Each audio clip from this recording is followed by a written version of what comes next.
Hey guys, welcome back. This is continuations of multiple choice question and answers for Indian polity. And in this video, I will talk about directive principles related questions.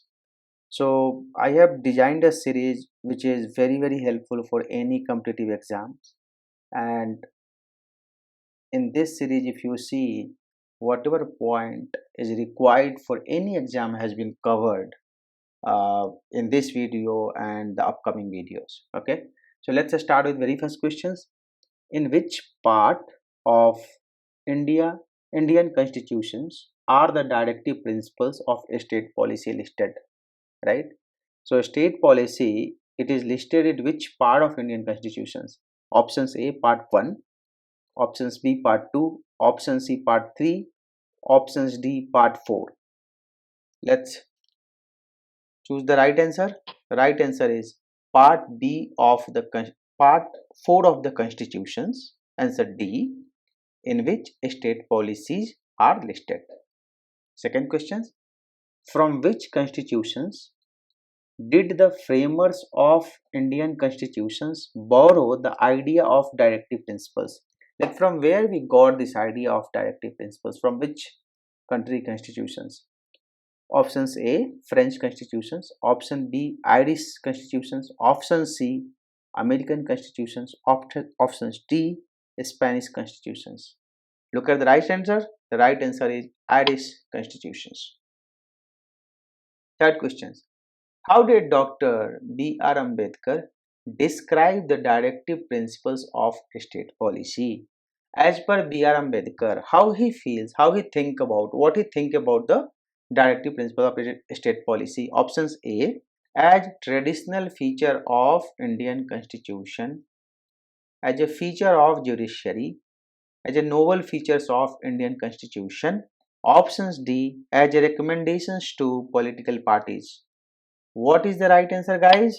Answer is C, as a novel features of Indian constitutions. What do the directive principles provide to the state? Like what a state gets from these directive principles? Options A, legal obligations. Options B, recommendations and instructions. Option C, guidelines for political parties. Options D, guidelines for foreign policy. So, what do the directive principles provide to the state? Let's look at the right answer. Recommendations and instructions. According to Article 36, what does the term state in Part 4 of the Indian Constitution include? Legislative and executive organs of center and state government only, local authorities and other public authorities in the country only, judicial systems of the country only, legislative and executive organs of center and state governments, local authorities and all other public authorities in the country. Again, let's look at the questions. According to Article 36, what does the term state, okay, in the part 4 of the Indian Constitution include?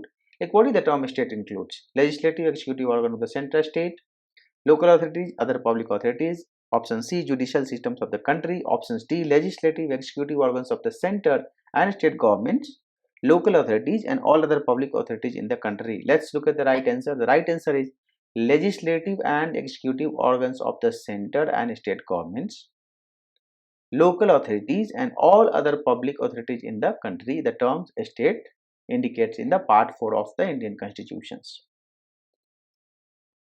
What is the similarity between the directive principles and the instrument of instructions enumerated in Government of India Act 1935? Okay, what is the similarity between the directive principles? What is the similarity between directive principles and the instruments of instructions enumerated in the Government of India Act, which has been put in Government of India Act of 1935? Options A, they contradict each other. Options B, they serve the same purpose. Option C, the instruments of instructions provide the instructions to the government. Okay, it provides the instructions to the government, and directive principles provide the recommendations. Options D, they are not related to each other. Options, answer is C. Okay, The instructions to the government as well as directive principles provide the recommendations. Next questions. What do the directive principles aim to establish in the country? What do the directive principles aim to establish in the country? Like what they try to do? Options A welfare state. Options B, a policy state. Option C, a dictatorship. Options D, a capitalistic society. What is the right answer? Right answer is A, welfare state. What do the directive principles embody?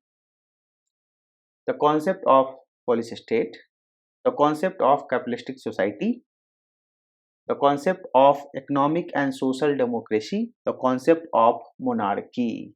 What do the directive principles embody? Look at the right answers. What is the right answers? Right answer is C, the concept of economic and social democracy. Are the directive principles justiciable in nature? Can we justify? Options say yes, options B no. What is the right answer? Right answer is no, it cannot.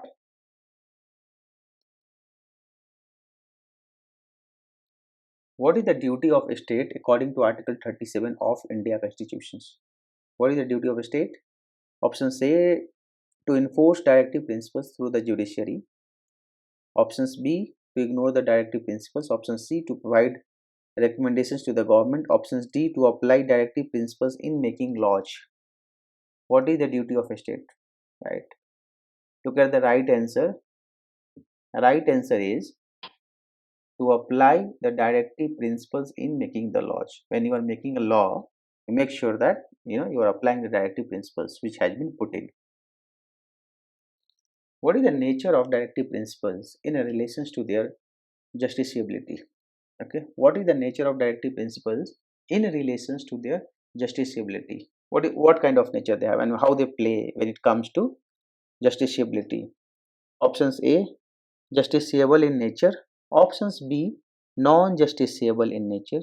Option C, sometimes justiciable, depends on the situations. Okay, only justiciable in relations to fundamental rights. Only justiciable when it comes to fundamental rights. So look at the right answer. The right answer is going to be C. Sorry, right answer is going to be B.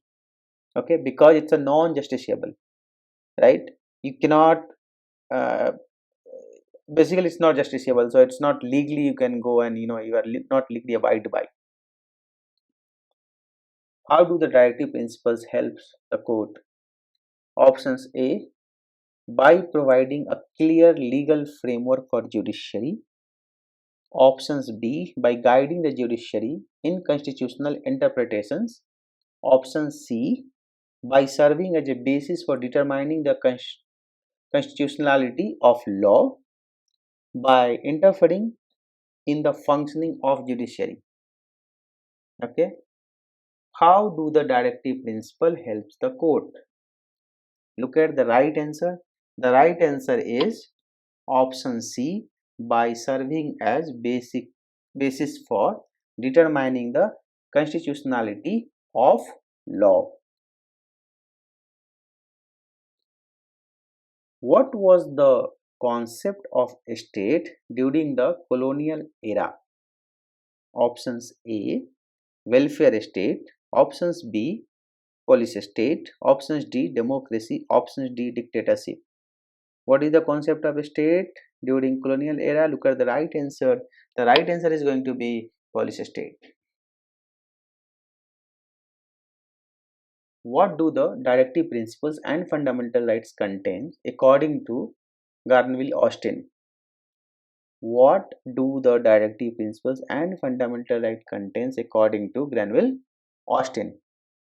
So, according to Granville Austin, what they have, what directive principle has, and what fundamental rights has. Options A, the philosophy of the constitutions. Options B, the principles of democracy. Option C, the guidelines for foreign policy. Options D, the principles of capitalism. Right. So, what do directive principles of fundamental contains? Let's look at the right answers. The right answer is the philosophy of constitution. Can the courts legally enforce the directive principles if they are violated? Can court force the directive principles? Options are yes, options B, no. The options is no. How do the courts determine the constitutionality of law that seeks to give effect to a directive principles? Options A, by declaring a law unconstitutional. Options B, by considering it reasonable in relation to fundamental rights. Option C, by ignoring the directive principles. Options D, by enforcing the directive principles through the judiciary. Right? Let's look at the questions again. How do the court determine, like how do you determine the constitutionality, if it is constitutional, of law that seeks to give effect to a directive principles? Right? Let's try to look at the right answer. The right answer is options B, by considering it reasonable in relation to fundamental rights. Okay, is it reasonable when it comes to fundamental right, when it with respect to fundamental rights? What is the relationship between instrument of instructions and directive principles? How what is the relationship? I mean, what they are related to? Options A, they are contradictory to each other, like they contradict. Options B, they serve the same purpose, like both have same purpose. Option C, the instrument of instructions provides instructions to the government, and directive principles provide recommendations. Options D, they are not related to each other. So what is the right answer? The right answer is option C. Instruments of instructions provide instructions to the government, and directive principle provide recommendations. Let's look at the new questions. What function does Article 36 perform in relation to directive principles? What functions? What is the functions of Article 36 when it comes to directive principles? Options A, it lists the directive principles of a state policy. Options B, it defines the term state in part 4. Option C, it makes the directive principle legally enforceable by the court. Enforceable by the court, right? Legally. It provides instructions to the government. What is the right answer here? The right answer is it defined the term state in part 4. How do the directive principle helps in establishing economic and social democracy in the country? How it will help you to establish economic and social democracy? Options A, by providing guidelines to the political parties. Options B, by enforcing the rule of law. Option C, by guiding the judiciary and interpreting the constitutions. Like how do you interpret the constitutions? Options D, by providing recommendations to the state in legislative, executive, and administrative matters. Okay, all three: legislative, executive, and administrative matters. Right? So how they help? They help by providing recommendations to the state in legislative, executive, and administrative matters. Okay. How do the directive principles embody the concept of welfare state? Okay. How do the directive principle embody the concept of welfare state? Options A, by promoting economical growth, by prioritizing the interest of government over the people, by providing equal opportunity to all, like everyone has equal opportunity, by ensuring the welfare and well-being of the people. Okay, by ensuring the welfare and well-being of the society of the people. How do the directive principles embody the concept of welfare of the state? What is the right answer? The right answer is by ensuring welfare and well-being of the people of the state. Thank you guys. Hope you like this video and hope this content would be useful to you.